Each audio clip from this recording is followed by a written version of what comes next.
Car का bill है, मेरे पास इस कार की आरसी है, इंडियन गवर्नमेंट के पास डेटा है कि मैं इस कार का ओनर हूँ, लेकिन एमजी वालों को मैं ये कन्विंस नहीं कर पा रहा हूँ कि मैं ही इस कार का ओनर हूँ। तो आज है हमारे पास एक और एमजी विंडसर प्रो कार, और ये काफ़ी ज़्यादा स्पेशल है क्योंकि ये है गाड़ी अनिल जी की। अनिल जी आ जाइए। जो लोग बाय फेस अनिल जी को नहीं जानते, ये हमारी कम्युनिटी 3 के एडमिन है। यही है जो काफ़ी लोगों को ऐड भी करते हैं और निकाल भी देते हैं। और अनिल जी के पास इससे पहले 38 किलोवाट की एक पहले भी विंडसर कार थी, जिसको आपने अपग्रेड किया सर 52 किलोवाट पे प्रो कार पे। जी हाँ। कैसा एक्सपीरियंस रहा सर, वो बताइए। देखिए, मैं पिछले 1 साल से ऑलरेडी एमजी विंडसर चला रहा था। हाँ।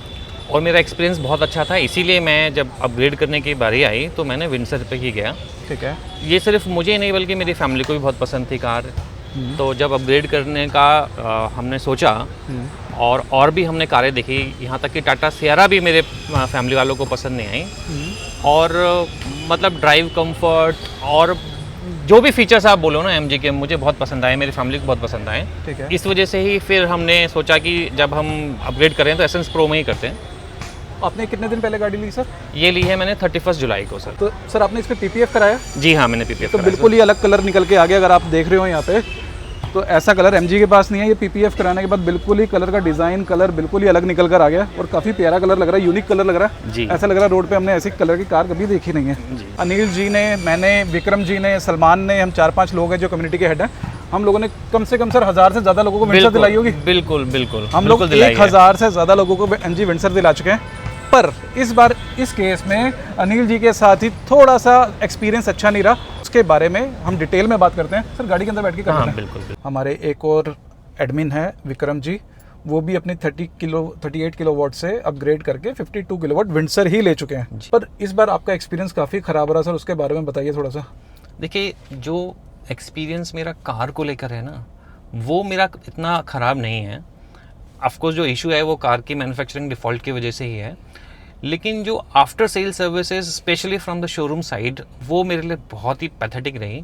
मतलब पिछले 10 दिन से मैं एमजी को ये कन्विंस नहीं कर पा रहा हूँ कि मैंने एमजी की कार खरीदी, जबकि मेरे पास इस कार का बिल है, मेरे पास इस कार की आरसी है, इंडियन गवर्नमेंट के पास डेटा है कि मैं इस कार का ओनर हूँ, लेकिन एमजी वालों को मैं ये कन्विंस नहीं कर पा रहा हूँ कि मैं ही इस कार का ओनर हूँ। मैं ये चीज़ को, सॉरी मैंने इंटरप्ट कर दिया, अच्छे से समझ सकता हूँ, क्योंकि ये सेम इशू जो आपके साथ आया वो मेरे साथ भी आया था। उसको भी हम प्रूफ करेंगे। आपने गाड़ी खरीदी सर, क्यों प्रूफ नहीं कर पा रहे आप? एक्चुअली जिस शोरूम से मैंने गाड़ी खरीदी है, उस शोरूम ने इस गाड़ी का आउटपास नहीं बनाया है। आउटपास क्या होता है कि जब गाड़ी शोरूम से कोई कस्टमर खरीदता है तो आउटपास इशू करने के बाद शोरूम ये कंफर्म कर देता है कि भाई ये कार जो है इस कस्टमर ने खरीदी है और now he is the legitimate owner of the car.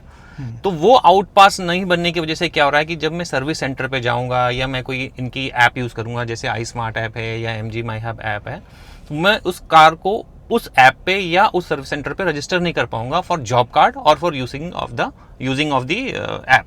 गाड़ी ली थी पिछले साल, तो सेम इशू मेरे साथ भी आया था। मेरी गाड़ी के अंदर चार्जिंग इशू था, जिसकी वजह से मैं सर्विस सेंटर पे विजिट किया।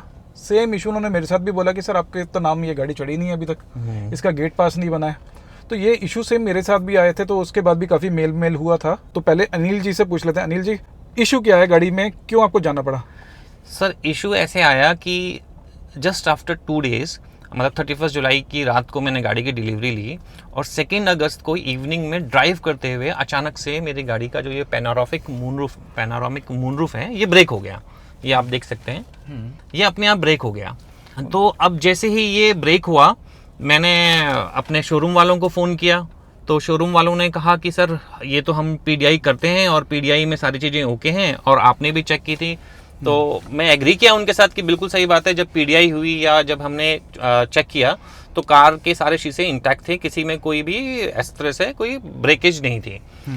तो ये नेचुरली हुआ। फिर मैंने जो पल्स हब है इनका ऑनलाइन सपोर्ट, उनको मेल लिखा। उस मेल के रिवर्ट में मुझे विदिन 2 आवर और 3 आवर एक कॉल आ गया कि सर आप एक काम कीजिए, आप सर्विस सेंटर में जाइए, सर्विस सेंटर वाले जो लोग हैं वो आपकी कार को चेक करेंगे।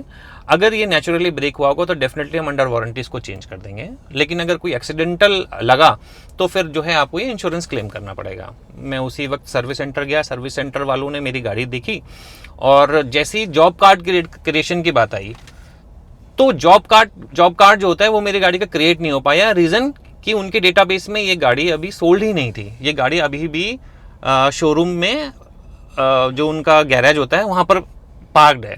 उन्होंने जब तक आउट पास नहीं बनाएंगे तब तक ये कार जो है कस्टमर को डिलीवर हुई वो स्टेटस नहीं आएगा। तो सर्विस सेंटर वालों ने मुझे बोला कि सर जब तक आपका जॉब कार्ड नहीं बनेगा हम इस कार का वारंटी का क्लेम नहीं क्रिएट कर पाएंगे।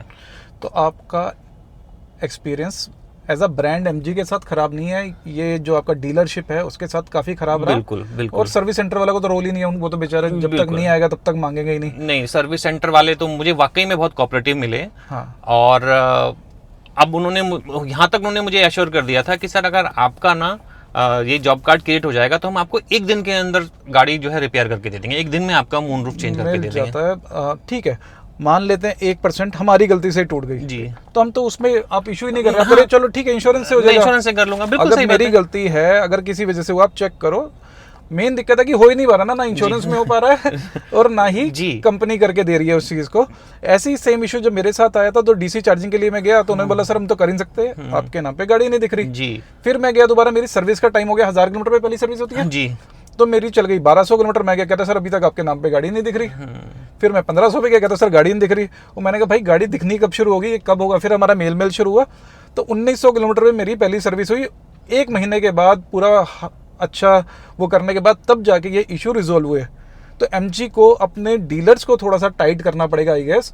ये शायद उनके सर क्या लगता है आपको कोई टारगेट होते हैं उसके चक्कर में ऐसा होता है? सर एक्चुअली ना ये बात परचेज करने से मुझे नहीं पहले पता नहीं लगी, लेकिन जब मैंने एमजी पल्स हब में कॉल किया और उनके एक एग्जीक्यूटिव ने मुझे कॉल किया और उन्होंने कॉल कॉन्फे जो है हमको शोरूम के साथ कनेक्ट करा दिया, तब मुझे ये पता लगा कि कुछ टारगेट्स होते हैं इनके मंथली, उन टारगेट्स के बेसिस पे इनको इंसेंटिव मिलते हैं। तो just complete the target. Sometime showrooms जो होते हैं वो कुछ गाड़ियों को बिना किसी नाम के बिल कर देते हैं और बाद में जब कोई आता है, बायर आता है, तो उसको थोड़ा डिस्काउंट वगैरह देके वो गाड़ी उसको दे देते हैं। और उस केस में क्या होता है कि एमजी की तरफ से उस जो भी उनका पुराना इनवॉइस होगा उस इनवॉइस में क्योंकि किसी का नाम नहीं होता है तो नए ओनर का नाम लिखने के लिए शोरूम की बजाय वो एमजी से अप्रूवल लेनी पड़ती है इन लोगों को। तो वही अप्रूवल इज डिले। फिर तो एमजी भी इन्वॉल्व ही हो गया। बिल्कुल एमजी भी इन्वॉल्व है इसमें, क्योंकि पहले तो एमजी इस प्रैक्टिस को अलाउड ही क्यों कर रहा है कि भाई बिना किसी सेलर के आप कार का इनवॉइस क्यों कर रहे हैं। तो ये तो बहुत गलत प्रैक्टिस है। अगर मैं कह रहा हूँ मेरे साथ भी हुआ, आप कह रहे हो आपके साथ भी हुआ, अगर आप में से जो लोग देख रहे हैं किसी के साथ हुआ तो एक बार जरा कमेंट करके बताओ कि ये एक्सपीरियंस आपके साथ भी हुआ है क्या। और सर रहती तो ये फर्स्ट ओनर ही है गाड़ी वैसे। हाँ बिल्कुल फर्स्ट ओनर है, क्योंकि मुझे आरसी इशू हो रखी है, आरसी में फर्स्ट ओनर में मुझे दिखाया हुआ है। बस ये जो एमजी का डेटाबेस है ना, उस डेटाबेस में मेरा नाम नहीं है। भारत सरकार के डेटाबेस में मेरा नाम है, दिल्ली के आरटीओ में मेरा नाम है, उसके हिसाब से ये कार मेरे नाम पे है। मेरे पास कार का इंश्योरेंस भी हो गया, वो भी मेरे नाम पे है। बस जिस डीलर मतलब जिस मैन्युफैक्चरर से मैंने कार खरीदी है, मतलब एमजी से मैंने कार खरीदी है, वो ये मानने के लिए तैयार नहीं कि मैं इस कार का ओनर हूँ। तो ये कुछ एक्सपीरियंस हमारे खुद के हैं जो कि एमजी विंडसर की कम्युनिटी चला रहे हैं। और एक ग्रुप तो ऐसा है हमारा जो मेरा आप उसमें नहीं है शायद, आप 3 में है ना? मैं 3 में हूं। ग्रुप 1 तो हमारा ऐसा है जिसमें 1000 लोग स्पेसिफिक मींस स्पेसिफिक सिर्फ विंडसर वाले ओनर ही हैं। ग्रुप 2 में मिक्स है, 60% एमजी विंडसर वाले हैं। ग्रुप 3 में सब कार ओनर्स हैं। और ग्रुप 3 के एडमिन है हमारे नील जी, इनका ऐसा एक्सपीरियंस रहा है। अगर आप में से भी किसी के साथ ऐसा ख़राब एक्सपीरियंस रहा है तो प्लीज़ कमेंट करके बताइए। और इस केस में हमें क्या एक्शंस लेने चाहिए वो भी आप कमेंट करके बताइए। और मैं चाहूँगा कि एमजी भी आए और वो इसको जल्दी से जल्दी रिजॉल्व करे और इस चीज़ का हमें सोल्यूशन निकाल के दे। Thank you. मैं हूँ अंकुश और मेरे साथ थे अनिल जी।